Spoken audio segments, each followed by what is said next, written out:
Alright guys, TacticalRab back again today. Hope you're all doing well and enjoying your day so far. Another incredibly boring day of CDL matches, but big drama going down behind the scenes after Simp took a quick 3-0 victory to the Subliners up against the Los Angeles Guerrillas, calling out Mr. Dan Ghosty of the Los Angeles Thieves. What exactly is going on here? Plenty to dive into. Very much intrigued to your thoughts in the comments below. Hit the like button if you enjoy. Subscribe if you're new as always, I greatly appreciate it. Fair play to Clay as well. Look at these numbers over his career. Of course, the Ravens got a victory yesterday. I think they played tomorrow up against the Miami Heretics. Of course, we'll talk about that tomorrow morning, but we've got 3 series to discuss. 3 relatively quick series, it must be said. Drazah said this earlier in the day, and I don't know if he's really referring here to the fact that this game is in an interesting spot. It's kind of funny, right? Because the patch update comes in the end of January. The feeling was that before the patch, let's say Major 1 time, Toronto was straight up dominating. There seemed to be a major skill gap. Then kind of when the new patch first came into effect, the feeling was the teams would get somewhat closer, right? They're more close series, more Game 5, stuff like this. But now we are starting to see the 3-0s come through, thick and fast yet again. The top teams absolutely slamming, and I think it's a bit of both. FaZe, New York, teams like this are looking really good. But man, there are some tragic teams in this league at the moment. And this is one of them. Los Angeles Guerrillas versus Subliners. I don't know what like the betting odds are on these series at this point, but it's just like the odds must be so like bad for the Los Angeles Guerrillas. So I guess good for them, but they're not going to win anyway, so it doesn't matter. Like these guys have been getting slammed lately. The funny thing is, they're getting turns, like going in turns, getting cooked. This is the problem if you're Guerrillas, you're trying to decide what to do. Yesterday, Assault was having a hard time. Today, Fame was just getting absolutely embarrassed, and I don't know, HyDra's been taken over. Skyz did nothing, game 1, not nothing, I mean, he was getting some hill time. Unfortunately, we can't even see the hill time because, unfortunately, the game is broken, but it is what it is. They win the game 1.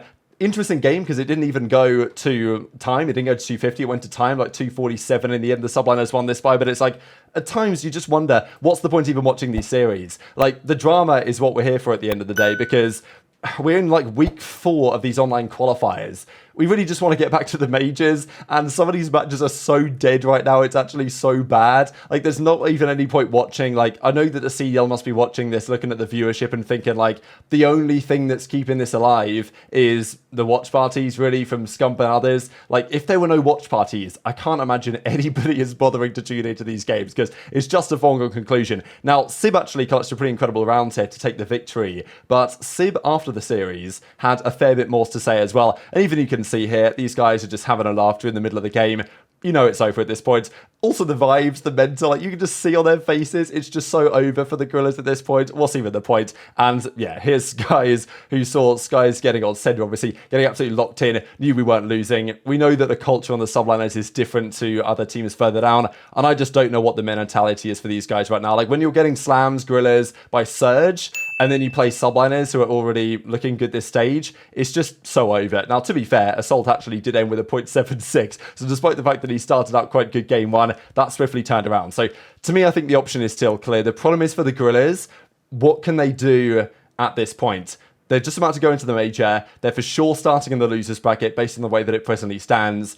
What do? Do you put Flames in right before the major? I don't know. It's kind of tough to say. Fame had a stinker that was running at a 0.6. Like, it's just ugly. This is not safe for work stuff. And this is when, however, we have Simp take to the interview. So there's Sendu in the background. There's Dareal, you know, having a good time joking around. That was rather entertaining, to be fair. We then, however, got Sib hopping on Zuma's watch party during the next game, Minnesota Rocket versus the Seattle Surge, with some very interesting comments for some of his contemporaries. I don't know what it is with Sib and leaking stuff on stream. It wasn't that long ago that he leaked his whole hand injury. If you guys remember that, he talked about it on stream. And I don't think he was aware that Zuma was live, possibly. So I kind of wanted to give him the benefit of the doubt. But clearly, Sib on this occasion knew 100% Zuma was live on Twitch, or YouTube actually, right? Because that's how the deal works nowadays. Because it's the match is on. It's pretty obvious. But Sib still absolutely holds no punches at all with what he says to Dan Ghosty. You kind of see Surge. I got a super chat asking me if I've ever been faded in a professional match. Bro, if anybody's getting faded in a professional match, they need to be dropped. Ghosty does that. Wait, whoa. What? You said what? You think somebody's okay? You think it's okay for somebody to smoke papaya before a match? I don't, but if it helps him play better, maybe. Shit. What? Are you crazy? Wait, Dan Ghosty does that. Did you not know that? Brother, if Dan Ghosty's doing that, he's fucking tripping. I mean, but it may help him though. Yeah, it may help him, bro. He probably doesn't smoke like fucking hella. You're telling me he's him off the papapi? You're telling me he's taking it fucking ripperoni? Yeah. I guess if it helps him, bro, good luck. Shit, maybe the whole team should start getting absolutely twisted. Probably, but not me though. If my teammates I getting, can help with that. my teammates getting faded, bro. I mean, listen, bro. Kudos to you, man. Kudos to you. Couldn't be me, bro. Could I would get shit on off the line in a pro match. Shit on. Accuracy in now, and they'll get the like point. bad, so, bro. Fucking bad. To what we saw in the first round, kind of. You know. So Los Angeles Thieves, they're obviously struggling lately. And to be fair, they based out in LA and in California. All this stuff perfectly legal, no problem at all. What I don't know is whether this is legal within the rules and the confines of the CDL. There's no problem slamming a monster, slamming a coffee, and various other things the pros might do that we've discussed over the last few weeks. But this is definitely an interesting one that I've not really heard before, to be honest. Like, I feel like this would not necessarily improve your gameplay. Maybe for some players it does. I don't know. Maybe the jury is out on that to some degree. But I don't know. What do you guys think about this? Because the way Sib says it makes it sound to me that he is 100% convinced this is the case, right? I mean, he's not said this and been like, oh, well, you know, I just heard some rumors. He's like, yeah, do you guys not know? I mean, I didn't know. Did people watching the stream know? I don't know. Tweet to your thoughts in the comments below on that one. And what do you guys think the organization will do about this? But especially when... What does the CDL think about this? The rumour has it over the last several weeks, of course, we've talked about the Illy situation, the interview that happens rather infamously now back at Boston, the discussion after the fact, of course, the fact that Illy's now no longer on that Seattle Surge starting lineup and exactly what might be going on there behind the scenes. What's happening from the Rambo side as the general manager? Is Illy just benched? Is he removed? Is he... suspended by the league? We just don't know. Nobody has said anything. The league will never say anything on topics like this, to be perfectly honest, but neither will the Seattle Surge. The speculation has, of course, run rife. We don't really know the truth of the matter. Illy hasn't said anything either, apart from that one tweet that he did to say that he was just on caffeine after the interview that people didn't necessarily believe. And even today, we got this tweet here from Drazah, who has been rather... on the board about this type of stuff over the last couple of weeks. I think it was him and Daryl that actually had a big discussion when the whole Illy thing was going down, and he tweets this out, and, you know, you can maybe read into various implications of what he's trying to get across here, right? So we know that people are, you know, using certain substances in the CDL. This is not a surprise. It's been the case for ever since esports has really been around, and even professional sports, it's the same story in some form or another. It's not controlled in the right way, but this is the theory. If Illy has been suspended, we don't really know for a certain thing. Like, what are the league rules around the Papania stuff that Sib is talking about, right? So I think definitely interesting for Sib to reveal this publicly. I know that people aren't necessarily happy that he has done so, and the potential repercussions there for Ghosty and around the rest of the league is definitely one to keep an eye on. But we still have two more series to discuss, because Minnesota Rocker played the Seattle Surge, and game one was an absolute Lamar accuracy stinker. And maybe it was coming. I mean, he's been frying for weeks, to be fair, at this point, and they do lose the game one. It was relatively competitive, to be fair. The fact that Surge outslayed by as much as they did, aBeZy here was 25 and 11, Arstees is big time positive, Hookah's big time positive, and they barely got over the line, was a little bit questionable, and then Rocker kind of decided to lock in. So fair play to Rocker, because they won the search and destroy. They came back in this. I'm not giving them any real credit for the victory because it's against Surge. I think they are an absolute shambles. And if you watch the gameplay today, I know that Scump and Zinni were also calling out Arstees for just the play style, shall we say, on the reality of at least what it looks like from a viewing perspective, that some of the players maybe are trying to win, and some of the players are kind of committed to the fact that they might not be trying to win, but instead they are looking to look the best they can on the team, right? And those are two different things. Those are things that are always discussed. But Minnesota Rocket, they got over the line, as Awakening says, needed that one. They're now 1 in 5 Rocket, so it's not great. To be fair, though, their map count isn't completely atrocious because they've lost just so many game 5s. So maybe if they dominate their final series, is there a chance they get to winners? There's so many bad teams. I guess it is actually plausible, possibly. I don't think it's impossible, but to be fair, it kind of might be at this point. The search and destroy, by the way, honestly, if we'd have seen a full sale here, because it was 5-0, was it not? Went back to 5-4 and Rocker closed it out. But yeah, we don't see that very often. We see it every couple of years, it seems, at this point. And if there was any team to bottle a 5-0, you got to think Minnesota Rocker not in the best spot with the lack of ice they've displayed over the last few weeks. Funny, right? Because Rocker tweeted this out. Accuracy, the Iceman, started off 7-0 and then ended up like 7-5, 7-6 or something, right? Because they just got slammed in the subsequent rounds. But in the end, they get over the line. Surge go down to 1 in 4. Rocker go to 1 in 5. Accuracy's negative for the first time in a while, to be fair. Okay, to be fair, his overall numbers this season are like a 0.92, 0.95. So maybe people are overrating how good he's been. But he was still, he didn't have his best series. They still won. But Nastie has a, plus 10, great KD, 1.2. But the feeling was that maybe not that many of those kills were especially impactful. And I think we saw that down the line because, they got slammed on the Karachi control. They didn't win the skid row by much and they got bitten pretty comfortably on the sub base. So Surge still need to blow it up. And one team that also might need to join them, of course, is the Boston Breach.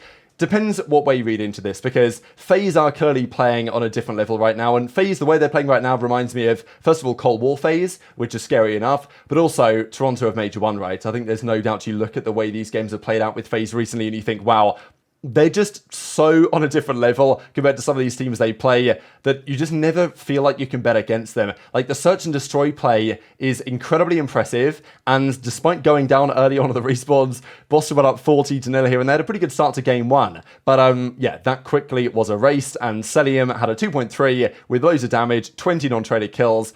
What are you meant to do against this guy? He's been playing unbelievable COD now for some time. And of course, when they get second at the event, which they probably will do, who knows at this point, right? But let's say they do, people will criticize him for his playstyle and everything, probably again. But when you see series like this, it's like, how does this team not win more events? Like, the way they've played over the last few days, I just don't understand what goes wrong. We see the same thing in the search and destroy, and I think this weekend for Boston, they played OpTic, they lost game 5, round 11.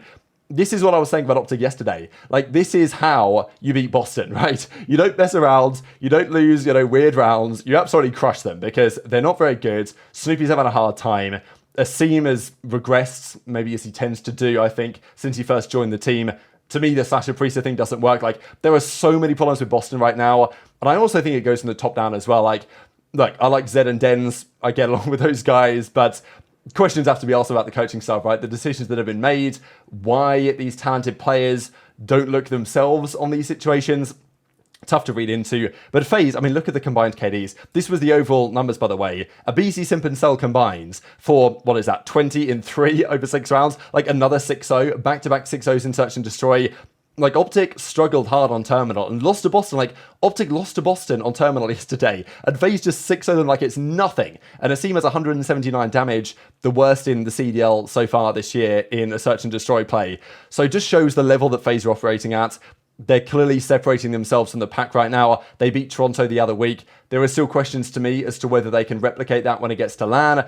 But I think for sure, you look at the way this FaZe team is looking, they barely lose rounds. And fair play to Boston, they got one more round in the control, but that was relatively short-lived. And Cell shooting everybody's body as well. It's funny, right? Aches made that same one on the reverse sweep. FaZe, they got to get more cocky. They got to turn it around. They got to bring up the energy. And what do we see? Simp's talking trash in interviews. Drazah's talking trash in interviews. We've got Cell shooting all sorts of bodies, even from aBeZy as well. We see that to some extent as well. So Asim was getting his body shot. Slasher, of course, as well, because that's one of the other big storylines here. Slasher left this team. Okay, they dropped him from this team last season. They bring in Drazah. They think it's going to be an upgrade.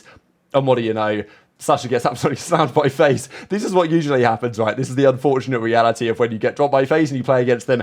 They're pretty much always going to slam you. But yeah, the results this week from Boston clearly show that they are not in a position to come anywhere close challenging for an event victory as it presently stands. And that is what they're trying to do. Let's not forget Boston. They have paid big bucks for some of these guys. Like, these guys are on pretty substantial contracts, and yet they are clearly nowhere near where they need to be. And right now I'm pretty sure they're still absolutely rock bottom of the league. So lots needs to change.